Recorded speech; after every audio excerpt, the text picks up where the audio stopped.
Today I'm replacing the brake vacuum pump on a 2010 BMW X5 with a V8.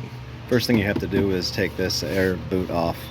Normally they have little clips like this, and you pull the center of it out, and then you just pry those out with a little grommet tool. This one is missing them on both sides, so don't need to do that, I guess. And right here, this little tab, you just push that in, and then it'll, you can just, flat blade screwdriver works great for that, and then you just pull that straight out of there.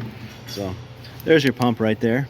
So what I like to do is, first thing before anything else, is just hose it all off with some brake clean. It's really oily, and you want to clean that all off so that you're not, knocking dirt in where when you're pulling this out, and it's just nicer to work on. So get a can of brake clean and just hose it down. Now with it all hosed off, the best I'm going to get it, you just take a little seal pick or a screwdriver and open up this crimp style clamp a little bit, enough where you can get some tension off of it, and then pull up on it. There it is. You can just leave it there, and or you can move it up out of your way or whatever. You don't want to break this plastic line, but use a inverted Torx to get all the mounting bolts off. It's a 8mm, so I'm going to use this with a very short extension. Looks like a 2-inch extension.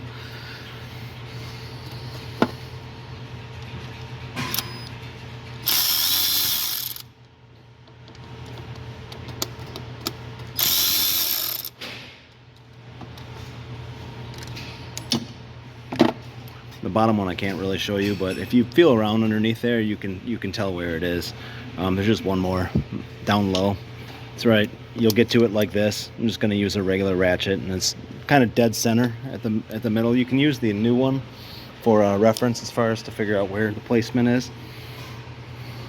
So if you're looking at it like this, there it is at the bottom, right between those two screws. So just get that loose.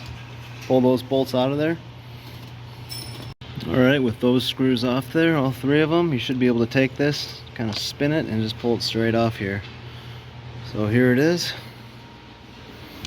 right here. Transfer over this little rubber cap.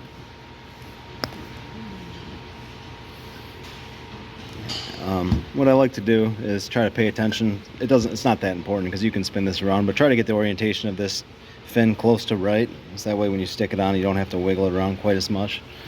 And clean this surface up real good. This mates against the front of it. It doesn't go, there's no O-ring on the inside. It just smashes up against the O-ring on this. This is the mating surface, the edge. So you want to make sure that's really nice and clean. Wipe it down. When you install it, the new one, just torque the 3 bolts to 10 Newton meters and push this back on, tighten that clamp up, and you should be good to go. Pretty common leak on these. You can try doing the O-ring first to see if that takes care of the problem, but it usually ends up being the pump. It needs to be replaced altogether. So thanks for watching.